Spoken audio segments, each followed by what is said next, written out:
హరి ఓం శ్రీ గురుభ్యో నమ. ఈవేళ శంకర భగవత్పాదులు విరచించినటువంటి సౌందర్యలహరి శ్లోకంలో 10వ శ్లోకాన్ని ఒకసారి మనం గుర్తు చేసుకుని ముందుకి వెళ్దాం. మొన్నటి కార్యక్రమంలో మనం ఏం చూసాము అంటే అమ్మవారి యొక్క బీజాక్షర మంత్ర స్వరూపంగా అమ్మవారిని మనం చూసాం. అంటే ఏమిటి? వాగ్భవకూటైకం, తర్వాత శక్తికూటైకం, తర్వాత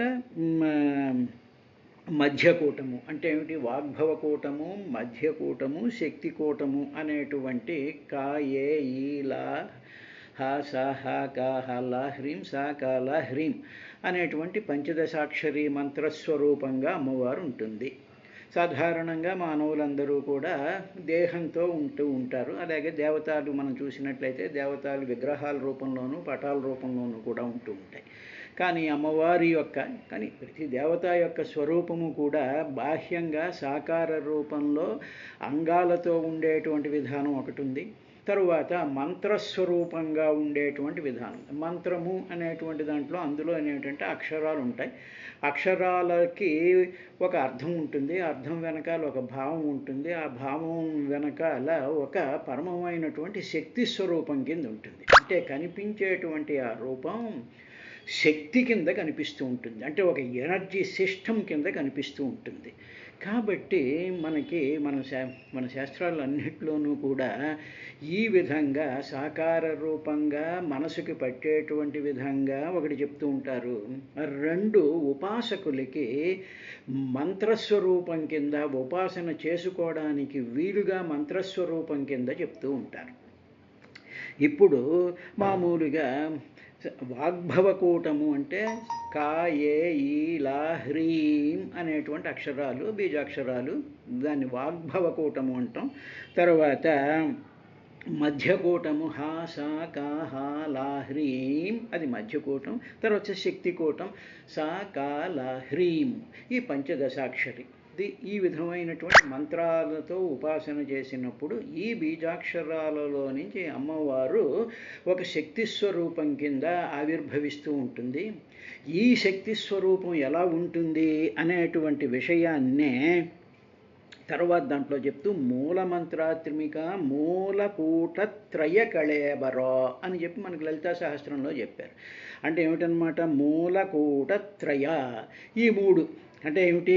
ఈ వాగ్భవకూటం, మధ్యకూటం, శక్తికూటం అనేటువంటి ఈ 3 కూటం అంటే కలయికయే కళేబరం, అంటే శరీరంగా కలిగినటువంటిది. దీన్ని మంత్రస్వరూపము అంటారు. ఉపాసకులు, మహాత్ములైనటువంటి ఉపాసకులు ఏం చేస్తూ ఉంటారంటే ఎప్పుడైతే ఈ మంత్రాలని వాళ్ళు ఉపాసన చేస్తూ ఉంటారో ఆ మంత్రం యొక్క ప్రభావం చేత వాళ్ళ యొక్క శరీరాలు ఆ మంత్రస్వరూపమైనటువంటి అమ్మవారి కింద కనిపిస్తూ ఉంటుంది. ఇదే విషయాన్ని మనకి పరమాచార్యుల వారి యొక్క చూసినట్లయితే ఒకసారి పరమాచార్యుల వారు ఎక్కడికో వెళుతూ ఉన్నప్పుడు ఆ పల్లకీలో ఆయన ఉంటారు. ఉండేటువంటి సందర్భంలో ఒక భక్తురాలో ఎవరో వచ్చి స్వామివారు కామాక్షి స్వరూపం అంటారు కదా, కాబట్టి ఎప్పుడూ కనిపించలేదు అని అనుకుంటూ అక్కడికి వెళ్ళేటప్పటికీ సాక్షాత్తు కామాక్షి పరదేవత స్వరూపంలాగా ఆయన కనిపించారు. కనిపించేటప్పటికీ ఈ భక్తురాలు, లేకపోతే ఈ భక్తుడు అనుకుంటా, ఆయన వెంటనే నమస్కారం చేశాం, స్వామి నువ్వే కామాక్షివి అంటారు. అదేవిధంగా తాడేపల్లి రాఘవనారాయణ శాస్త్రి గారి విషయంలో కూడా ఇదే జరుగుతూ ఉంటుంది. ఒకసారి ఆయనంతా ఉపాసనంతా చేసుకుని సాయంత్రం మధ్యాహ్నం 2 వరకు ఆయన ఉపాసన చేసుకుని ఆ పడక కుర్చీలో ఆయన కూర్చున్నప్పుడు ఎవరో ఒక ఆవిడ వచ్చింది. వచ్చి అమ్మా శాస్త్రి గారు ఉన్నారా, అమ్మా శాస్త్రి గారు ఉన్నారా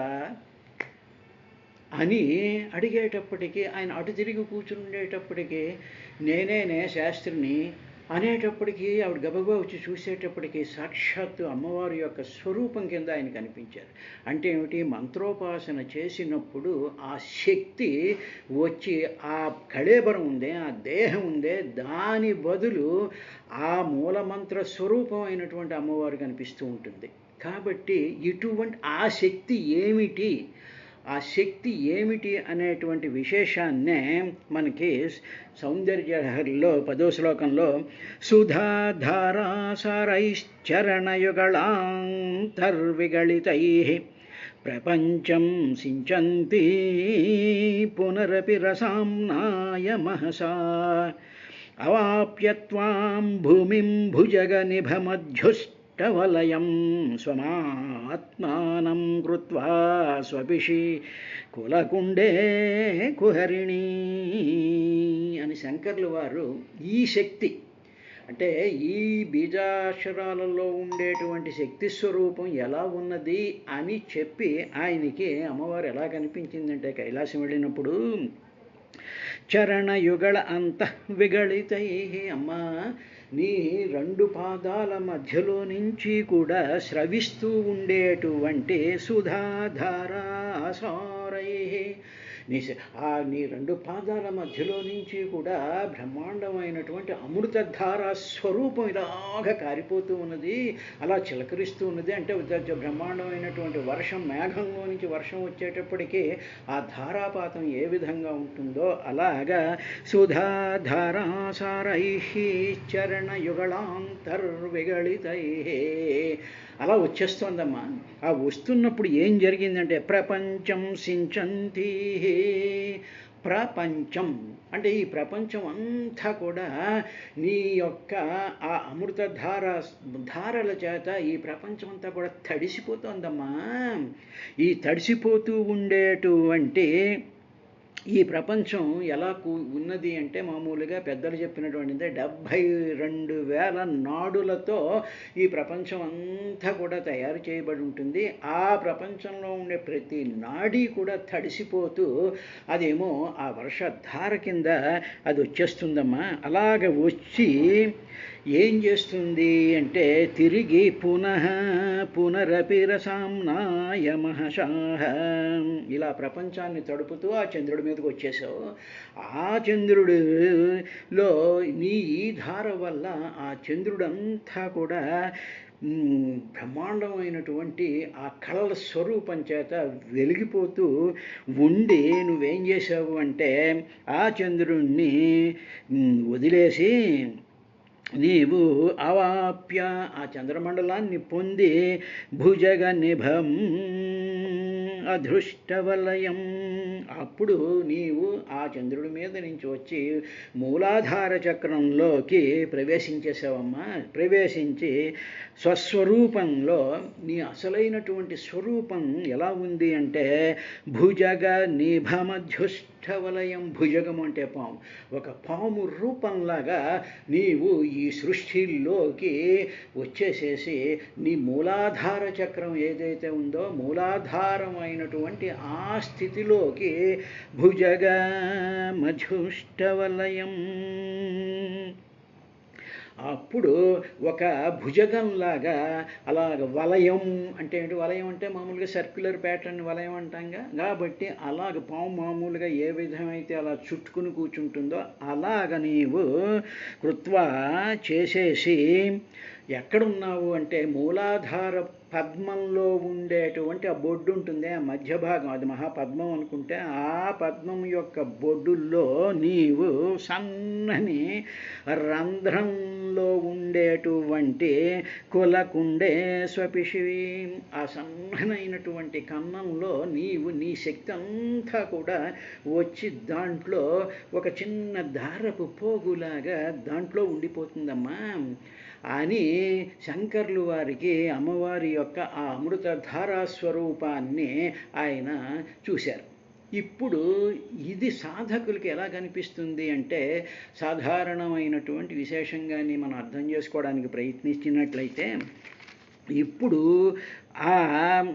ఈ యోగశాస్త్రాలన్నిటిలోనూ కూడా ప్రసిద్ధంగా ఏం చెప్పబడిందంటే ఆ అంతరిక్షంలో నుంచి అంటే అమ్మవారి యొక్క చింతామణి గృహంలో నుంచి ఆ సుధా సారంలో నుంచి అమ్మవారి యొక్క ఆ శక్తి అంతా కూడా ఈ ఉపాసన చేసేటువంటి సాధకుడి యొక్క మైండ్లోకి అంటే ఈ సహస్రార చక్రంలో నుంచి కిందకి వచ్చేసేసి మన శరీరంలో ఉండేటువంటి చైతన్య చక్రాలు ఏవైతే ఉన్నాయో అంటే ఆజ్ఞాచక్రం ఆజ్ఞాచక్రం, తర్వాత విశుద్ధి చక్రం, తర్వాత అనాహత చక్రం, తర్వాత స్వాధిష్టాన చక్రం, తర్వాత మణిపూరక చక్రం, ఆధార చక్రం, మూలాధారం అనేటువంటి పైనుంచి కిందకి ఉండేటువంటి ఆ చైతన్య చక్రాలలో నుంచి నీవు బ్రహ్మాండమైనటువంటి ఆ జ్యోతిష్ మండలంలో నుంచి నీ అమృతధార స్వరూపమైనటువంటిదంతా కూడా ప్రపంచం అంటే ఈ ఉపాసకుడి యొక్క దేహం అంతా కూడా ప్రకృష్టమైనటువంటి పంచతత్వాలతో కూడుకుంది కదా. పంచభూతాలు, పంచతన్మాత్రలు, పంచకోశాలు, పంచప్రాణాలు, వీటిలన్నిటినీ కూడా అమ్మా నీ యొక్క పాదాల నుంచి వస్తూ ఉండేటువంటిది ఆ ధారంతా కూడా వచ్చేసేసి సహస్రార మండలం అని పేరుగాంచినటువంటి మానవుడి యొక్క శిరోమండలంలో నుంచి ఈ చక్రాల ద్వారా నీవు కిందకి దిగి ఈ చక్రాలన్నిటినీ కూడా నీవు సించంతి ఈ పంచభూతాలు, పంచతన్మాత్రలు, పంచకోశాలు, పంచప్రాణాలు వీటిలన్నిటినీ కూడా తడుపుకుంటూ వీటికి మూలమైనటువంటి ఆ చక్రాల ద్వారా వచ్చి మూలాధార చక్రంలో నీవు ఆ మధ్యలో నీవేమవుతూ ఉంటే స్వమాత్మానం కృత్వా స్వపిషి కులకుండే కుహరిణి. కుహరిణి అంటే ఆ తామర పువ్వు లాంటి మూలాధార చక్ర మధ్యంలో ఉండేటువంటి దుద్దులో ఉండేటువంటి కులము, అందులో ఉండేటువంటి ఆ సన్ననైనటువంటి ఆ కన్నంలో చుట్టుకుని ఉంటావమ్మా నువ్వు. అందువల్ల నిన్ను కుండలిని అంటారు అనేటువంటి విషయాన్నే లలితా సహస్రంలో మనకి మూలమంత్రాత్మిక మూలకూటత్రయకళేబర కుళామృతరైసిక కుళామృతైకరసిక కుల సంకేతపాలిని. కులము అంటే అసన్ననైనటువంటి ఆ సుషుమ్నా నాడిని కులము అంటారు. కులాంగన అందులో ఉండి కులాంతస్థ కౌళిని కులయోగిని అకుల సమయాంతస్థ సమయాచారతత్పర మూలాధారైక నిలయ బ్రహ్మగ్రంథి విభేదిని మణిపూరాంతరుదిత విష్ణుగ్రంథి విభేదిని ఆజ్ఞాచక్రాంతరాళస్థా రుద్రగ్రంథి విభేదిని సహస్రారాంబుజారూఢా సుధాసారాభివర్షిణీ తటిల్లతా సమరుచి షట్చక్రోపరి సంస్థితా మహాశక్తి కుండలినీ విసతంతు తనీయసి అని చెప్పి వాగ్భవకూటము, మధ్యకూటము, శక్తికూటము అయినటువంటి అమ్మవారు ఈ శక్తి యొక్క స్వరూపం కింద ఉపాసకుడి యొక్క సహస్రారం నిండి కిందకి దిగి మూలాధార చక్రంలో ఆవిడ చుట్టలు చుట్టుకుని ఉంటుంది అని చెప్పి శక్తి స్వరూపం కింద అక్కడ బీజాక్షర మంత్రస్వరూపం కింద అందులో చెప్పారు. ఇప్పుడు ఆ మంత్రాలలో ఉండేటువంటి శక్తి యొక్క స్థితి ఈ విధంగా ఉంటుంది అని చెప్పారు. కాబట్టి అమ్మవారిని ఆ కుండలిని అని ఇప్పుడు మూలాధారంలోకి వచ్చేసింది. కాబట్టి ఇప్పుడు సాధకుడు అనేటువంటి వాడు ఏం చేస్తూ ఉంటాడంటే అమ్మవారి ధ్యానం వల్ల ఆ కుండలిని జాగృతం అయ్యి అది మళ్ళీ పైకి లేస్తూ అంటే మూలాధారం నుంచి మణిపూరం, స్వాధిష్టానం, అనాహతం, విశుద్ధం, ఆజ్ఞాచక్రం, సహస్రారంలోకి ఆ అనంతమైనటువంటి శక్తి జామని వచ్చి షట్చక్రోపరి సంస్థిత వెళ్ళే మూలాధార చక్రంలో ఉండేటువంటి ఆ శ్రీచక్రం అని కూడా అంటారు. అందులో ఉండేటువంటి మధ్య బిందువులోకి అమ్మవారు వెళ్ళి కూర్చునేటప్పటికీ ఈ సాధకుడు అమ్మవారి యొక్క స్వరూపాన్ని పొందుతాడు. అలాంటి స్వరూపాన్ని పొందినటువంటి మహానుభావులైనటువంటి పరమాచార్యులు వారు కానీ, తాడేపల్లి రాఘవనారాయణ శాస్త్రి కానీ, భగవాన్ రమణులు కానీ, శ్రీరామకృష్ణ పరమహంస కానీ ఇటువంటి మహానుభావులందరూ కూడా అటువంటి స్థితిని పొందారు అనేటువంటి విషయాన్ని మనకి సౌందర్య లహరిలోను లలితా సహస్రంలోనూ కూడా ఉంటుంది. కాబట్టి ఈ దసరాలలో ఈ భావాన్ని మనం చేసుకుని అమ్మవారి యొక్క ధ్యానం చేస్తూ ఉంటే మనందరికీ కూడా శుభం కలుగుతుంది. స్వస్తి. హరి ఓం.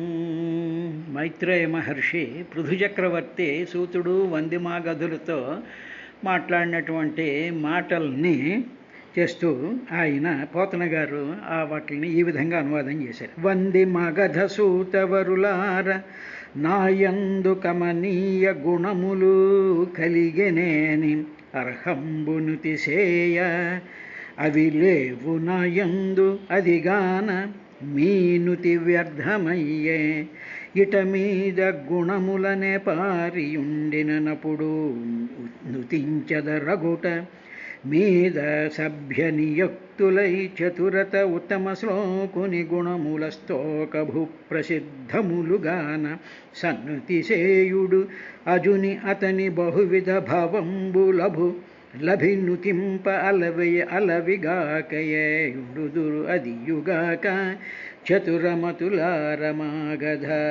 జనములారా.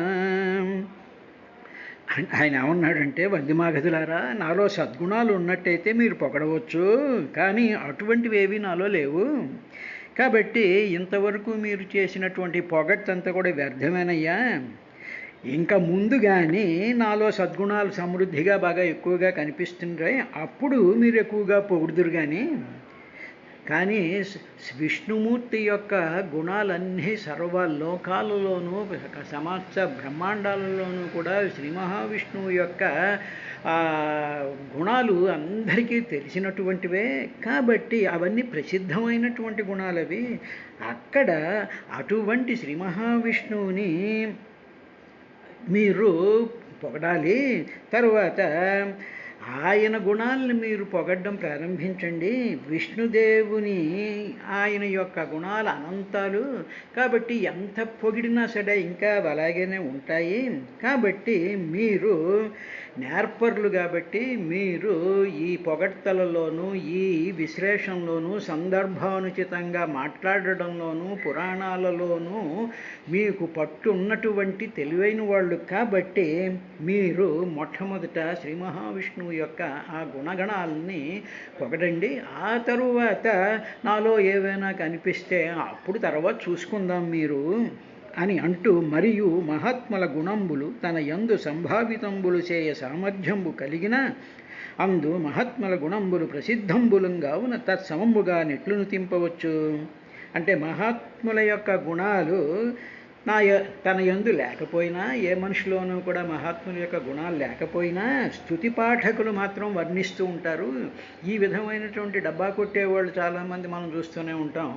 వీళ్ళకి ఇంక ఇదే పని అనమాట. వాళ్ళని కాకా పట్టుకోవడం, వాళ్ళ చుట్టూ తిరుగుతుండడం, వాళ్ళని పొగిడేస్తూ ఉండడం. మీ వల్లే మేమేమో ఇంత నేర్చుకుంటున్నాం, మీ వల్లే మాకేమో ఇలాగ ఇన్ని రకాలైనటువంటి కార్యక్రమాలు, ఈ పూజలు, ఈ వ్యవహారాలు, ఈ చదువులు ఇవన్నీ మీ వల్లే వచ్చాయి.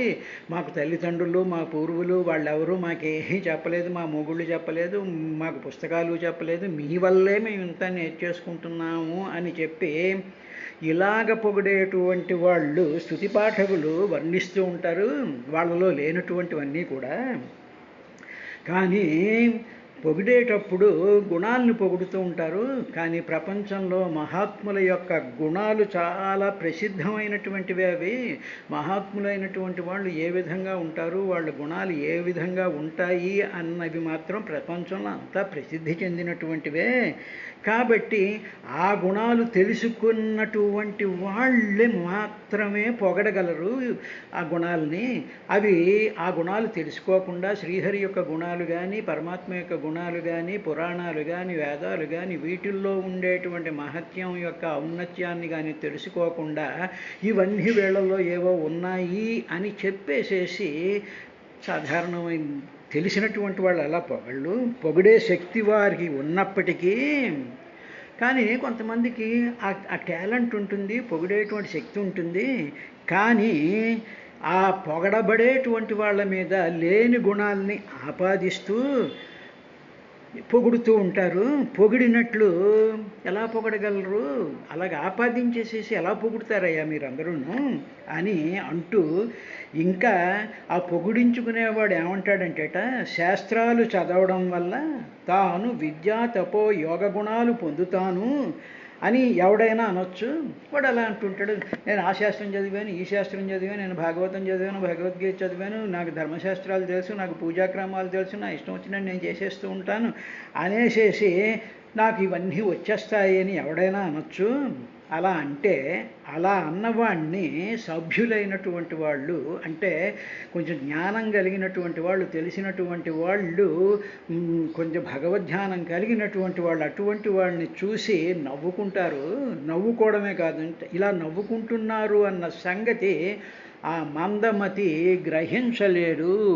కుమితిర్నవేద కుమతి అంటే మందమతి వాడు నా వేద తెలుసుకోలేడయ్యా అని చెప్పిన తర్వాత ఇక చతుర్థ స్కంధంలో 15వ అధ్యాయంలో 25, 26 శ్లోకాలతో ఈ చతుర్థ స్కంధం 15వ అధ్యాయం పూర్తవుతుంది. దాంట్లో ఇక 25వ శ్లోకంలో ఇంకా ఋతు చక్రవర్తి ఏమన్నాడంటే, ప్రభవో హ్యాత్మనః స్తోత్రం జుగుప్సంచపి విశ్రుతాః హ్రీమంతః పరమోదారాః పౌరుషం వా విగర్హితం. హ్రీమంతః, హ్రీ అంటే వినయం, ఆ వినయం కలిగినటువంటి వాళ్ళు, పరమ ఉదారాః మిక్కిలి విశాలమైనటువంటి హృదయం కలిగిన ఉదారులు అన్నమాట. ఏది పడితే అదన్నీ ఇచ్చేసేటువంటి వాళ్ళు, ఆ ఉదారంగా ఉండేటువంటి వాళ్ళుగా విశ్రుతాః ఆ విధంగా ప్రఖ్యాతిగాంచిన వారు, ప్రభవః అపి సమర్థులైనా వాళ్ళు ఉదారంగా ఉంటారు, చాలా విశాలమైనటువంటి హృదయం ఉంటుంది వాళ్ళకి. అటువంటి వాళ్ళు చాలా సమర్థులైనా ఆత్మనః అటువంటి వాళ్ళు తమని స్తోత్రం స్తుతిని చేస్తూ ఏ విధంగా చేస్తూ ఉంటారంటే, పౌరుషం వా ఏదో చాలా పెద్ద పౌరుషవంతులుగాను చేసేస్తూ పొగుడుతూ ఉండేటప్పటికీ లేని పౌరుషాన్ని ఈ ఉదారుడికి, కాస్త తెలివైన వాడికి, కాస్త సమర్థుడైనటువంటి వాడికి లేని పౌరుషాన్ని కానీ పరాక్రమాన్ని కానీ ఉన్నప్పుడు పరాక్రమంతో నీకు ఇంత పరాక్రమం ఉంది, అది ఉంది, ఇది ఉంది అని చెప్పి వాడిని పొగుడుతూ ఉన్నప్పుడు ఆ శక్తివంతుడైనటువంటి వాడు పరాక్రమం అధర్మ మార్గంలో పరాక్రమాన్ని చూపించాడనుకో. ఒక రాజు ఉన్నాడు, అధర్మ మార్గంలో పరాక్రమం చూపించి అవతల రాజ్యాలని కొల్లగొట్టాడు అనుకుందాం. ఏ విధమైనటువంటి విద్వేషము అది లేకుండా అధర్మంగా వెళ్ళి పరాక్రమాన్ని చూపించాడు అనుకో. అలా అధర్మ మార్గంలో విగర్హితం అంటే నిందించబడినటువంటి పరాక్రమంతో, అటువంటి పరాక్రమాలు నిందించవలసినటువంటి పరాక్రమమే, అది పరాక్రమమే కానీ అధర్మ మార్గంలో చూపినటువంటి పరాక్రమాన్ని ఈ వందిమాగధులు పొగుడుతూ ఉంటారు. కాబట్టి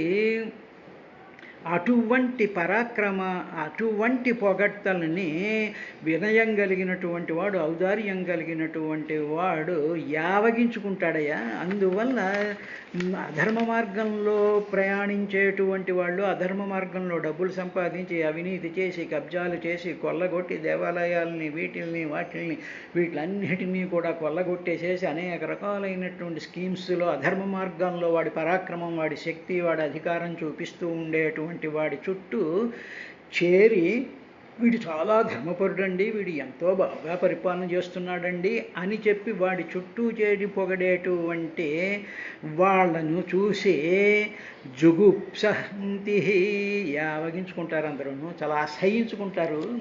అటువంటి లేని పొగడ్తలు అధర్మ మార్గ పరులకి ధర్మ మార్గంలో వాడు పరాక్రమం చూపించాడు అంటే అసహించుకుంటారు అని చెప్పిన తరువాత ఆయన 26వ శ్లోకం చివరి శ్లోకంలో 15వ అధ్యాయంలో వయం త్వవిదితాలోకే సూతాద్యాపి వరీమభిః కర్మభిః కథమాత్మానం గపయిష్యామ బాలవత్. సూత, ఓ సూత, వయంతు మేమైతే, మీరు పొగిడారయ్యా, వయంతు మేము ఇంతవరకు అద్య అపి ఇప్పటికీ ఈ మూమెంట్ వరకు కూడా వరీమభిః చాలా వరి అంటే వరించగలిగినటువంటి అంటే చెయ్యవలసినటువంటి కర్మభిహి కర్మల చేత లోకే ఈ లోకంలో అవిదితాః ఈ లోకంలో ఎవరికి కూడా తెలియదు. ఇంకా ఉత్తమమైనటువంటి కర్మలు ఈ మహారాజు చేస్తున్నాడు, ఈ మహారాజు వల్ల ఇన్ని లాభాలు వచ్చాయి, ఇవి వచ్చాయి, ఇంత సుఖంగా పరిపాలిస్తున్నాడు, ఇంత యోగ్యుడు, ఇంత జ్ఞాని, ఇంత తెలివైనటువంటి వాడు, ఇంత రక్షకుడు అనేటువంటి భావం ప్రజల్లో ఉంటుంది. అవి ఎప్పుడు ఉంటుంది అంటే ఆ పనులు నేను చేయడం ప్రారంభించినప్పుడు జనులకి విదితం అవుతుంది, తెలుస్తుంది. ఇంకా నేను ఇప్పటికీ అద్య అపి ఇప్పుడే జస్ట్ నౌ వరీమభి ఉత్తమమైనటువంటి కర్మల్ని నేను ఇంకా చెయ్యనేలేదు కదా.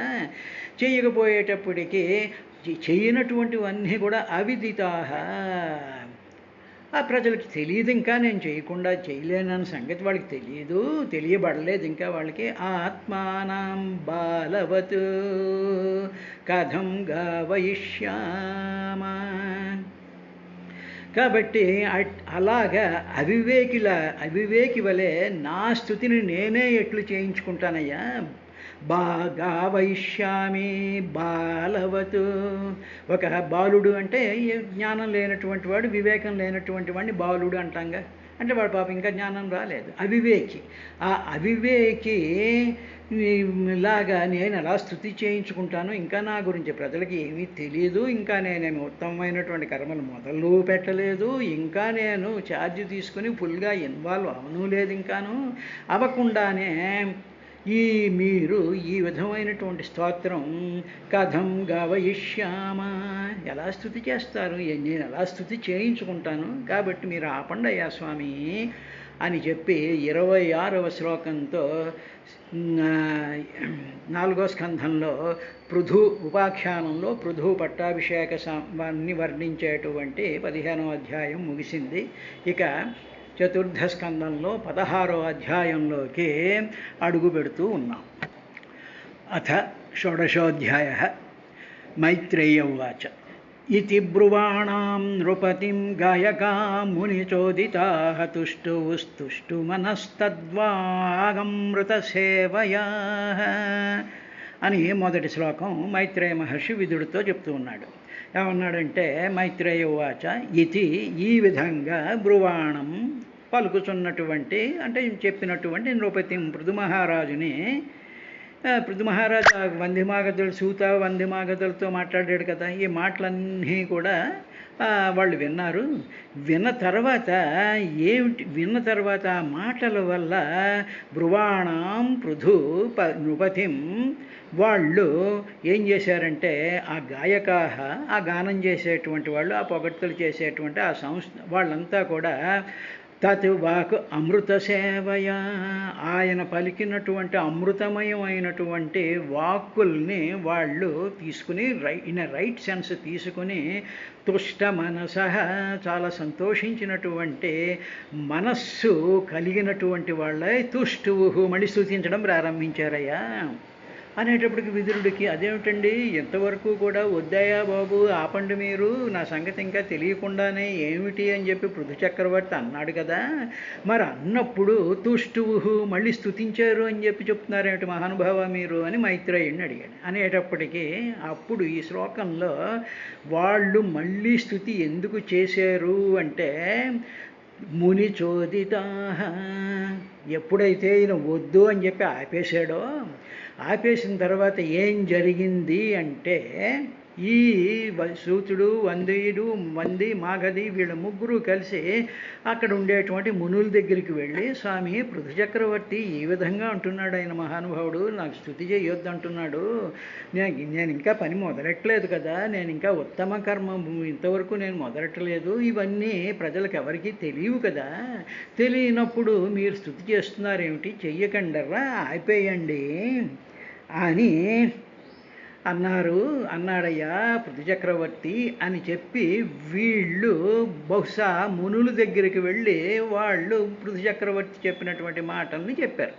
చెప్పేటప్పటికి అప్పుడు మునులు ముని చోదితా, అప్పుడు మునులు బహుశా ఈ సూతుడికి తర్వాత వందే మాగధులకి పృథు చక్రవర్తి ఎవరో, పృథు చక్రవర్తి ఎందుకు వచ్చాడో, పృథు చక్రవర్తి చేయబోయేటువంటి కార్యక్రమాలు ఏ విధంగా ఉంటాయో, పృథు చక్రవర్తి యొక్క శక్తి ఏమిటి, ప్రభావం ఏమిటి, ఆ వచ్చినటువంటి ఆయన భార్య అర్చి ఎవరో అనేటువంటి విషయాలన్నీ కూడా వాళ్ళ ముగ్గురికి చెప్పారు. కాబట్టే అందువల్ల ముని చోదిత, మునుల చేత ప్రేరేపింపబడినటువంటి వాళ్ళై, అంటే ఆ తర్వాత మునులు వాళ్ళకి చెప్పిన తరువాత తుష్టువు తుష్ట మనస, అప్పుడు వాళ్ళు సంతోషించినటువంటి, ఈ ముగ్గురు కూడా సంతోషించినటువంటి మనస్సుతో వాళ్ళు తుష్టువు స్తుతించడం ప్రారంభించారయ్యా విదురా, అందుకని మనం ఏం కంగారు పడక్కర్లేదు అని ఇదే విషయాన్ని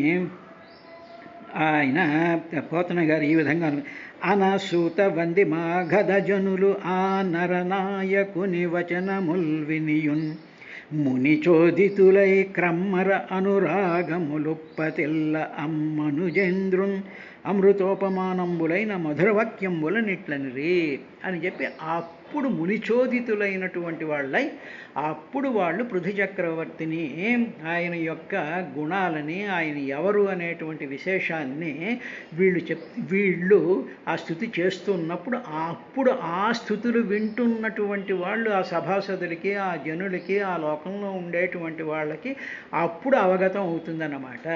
అందువల్ల మొట్టమొదట సూతుడికి, తర్వాత వందికి, మాగధుడికి ఆయన గురించి తెలియదు, కానీ వాళ్ళు వెళ్ళి తెలుసుకున్నారు. తెలుసుకుని వచ్చిన తరువాత ఆయన యొక్క స్తుతిని ప్రారంభించారు అనేటువంటి ఆ విషయం అంతటినీ కూడా ఒకే ఒక చిన్న మాటతో మునిచోదితాహ అంటే ఇంతగా మనం అర్థం చేసుకుంటే మళ్ళీ వీళ్ళు పొగడ్తి ఎందుకు మొదలెట్టారు అనేటువంటి డౌట్ రాదు. సరే, ఇది అయిన తర్వాత వాళ్ళు నాలం వయంతే మహిమానువర్ణనే యో దేవవర్యోవతతారమాయయా వేనాంగజాతస్య చ పౌరుషాణి తే వాచస్పతీనామపే భభ్రముద్ధియః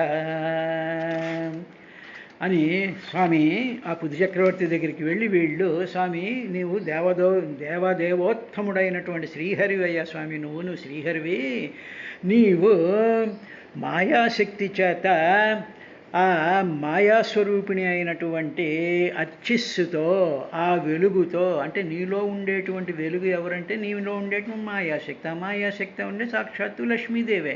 కాబట్టి మాయాశక్తి చేత నువ్వు అవతరించావు, అంటే నీ యొక్క మాయాశక్తి, నీ యొక్క సంకల్పంతో మాయను ఆధారంగా చేసుకుని మాయ యొక్క సహకారంతో నువ్వు ఇక్కడికి వచ్చావయా, అవతరించావు. తరువాత నీ యొక్క ప్రభావం ఉందే, నువ్వు చేసేటువంటి పనులు, నీ శక్తి, నువ్వు చేసేటువంటి కర్మలు, ఇవన్నీ కూడా మహాజ్ఞానులైనటువంటి బ్రహ్మాదుల బుద్ధులు కూడా భ్రమలో పడిపోతూ ఉంటాయి. నువ్వేదో మామూలుగా రాముడి కిందో, కృష్ణుడి కిందో, పృథువు కిందో, వామనుడి కిందో, ఏదో పంది కిందో, తాబేలు కిందో, చేప కిందో వచ్చావంటే ఇవేవో మామూలుగా ఎవరు కూడా వాటిని అర్థం చేసుకోలేరు.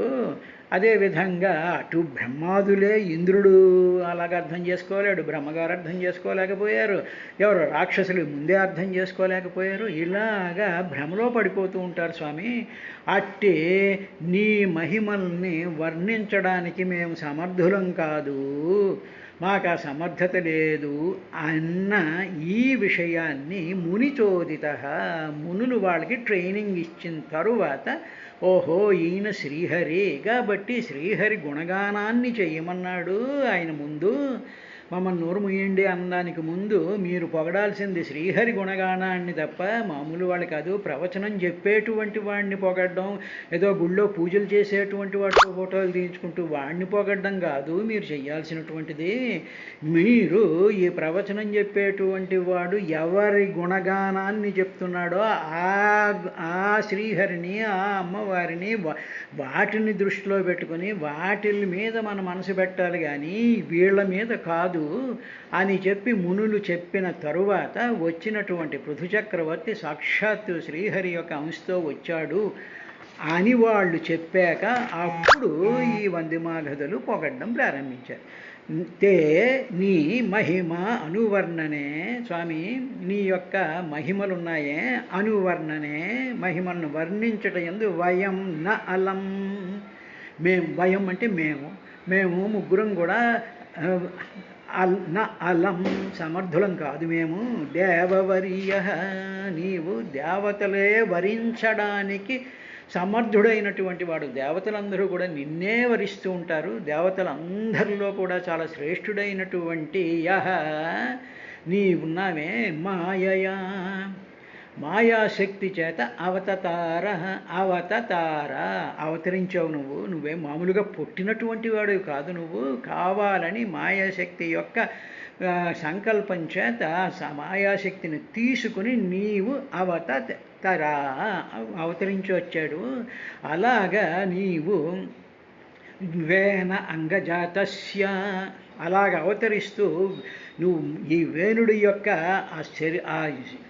ఆ దక్షిణ హస్తంలోకి వచ్చి అక్కడి నుంచి మునులేదో ఇలా మధించేటప్పటికి అందులోంచి వచ్చినట్టుగా భ్రమ కల్పించేటట్టు వచ్చావా నువ్వు.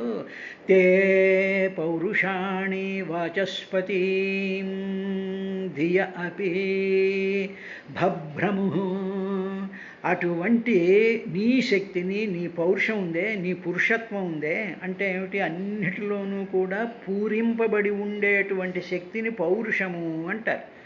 అది పౌరుషం అంటేను. అంతేగాని అహంకారంతో నాకు బాగా పౌరుషం ఉందండి, మేము ఎవరి మాట వినమండి, మాకు ఇది కాదు పౌరుషం అంటే. పౌరుషత్వము అంటే ఏమిటంటే సమస్తమైనటువంటి అన్నిటిలోనూ కూడా నిండిపోయి ఉండి మహాశక్తి సమన్వితమైనటువంటి దాన్ని పౌరుషము అంటారు. పౌరుషం గురించి వాచస్పతీనా, వాక్కులకు పతి అయినటువంటి బ్రహ్మదేవుడు, ధియ అపి బుద్ధులు కూడా అంటే దేవతలు కూడా భభ్రము భ్రమించిపోతారయ్యా. ఎలా వచ్చాడు, ఏమిటిది, అంగుడి యొక్క శరీరాన్ని మధిచ్చా దాంట్లోంచి వచ్చాడు, చేతిలోంచి ఎవడన్నా మనుషులు పుడతారా అంటే అది కాదది. నీవు అవతరించావు, నువ్వు నీ మాయాశక్తితో అందులోకి దూరి అందులో ఉన్నట్టుగా భ్రమ కల్పించి నువ్వు వచ్చావయ్యా మహానుభావ. అంతేగాని అలాగని చెప్పేసి చచ్చిపోయిన శవాలు పట్టుకుని వాటిని మధించేస్తే భాగవతంలో చెప్పాడు కాబట్టి ఇందులోంచి మనుషులు పుట్టేస్తారా అనేటువంటి వెర్రిమొర్రి ఆలోచనలు, వెర్రి ఆర్గ్యుమెంట్లు చెయ్యకూడదు అని భాగవతంలో ఎప్పటికప్పుడు ఈ మహాజ్ఞానులు అనుకునేటువంటి ఇంటలెక్చువల్స్కి చొరగబెడుతూ ఉంటుంది భాగవతం. ఆ విధంగా బ్రహ్మాదులు కూడా నీ మహిమను వర్ణించలేరయ్యా అని అంటూ వాళ్ళు ఇంకా అధాప్యుదారశ్రవస పృథోర్హరే కళావతారస్య కథామృతాదృతా యథోపదేశం మునిభిః ప్రచోదితా శ్లాఘ్యాని కర్మాణి వయం వితన్మహి అని 3వ శ్లోకంలో ఇంకా ఆయన గురించి చెప్పడం ప్రారంభించారు. ఆ విశేషాలని రేపటి కార్యక్రమంలో మళ్ళీ చూద్దాం.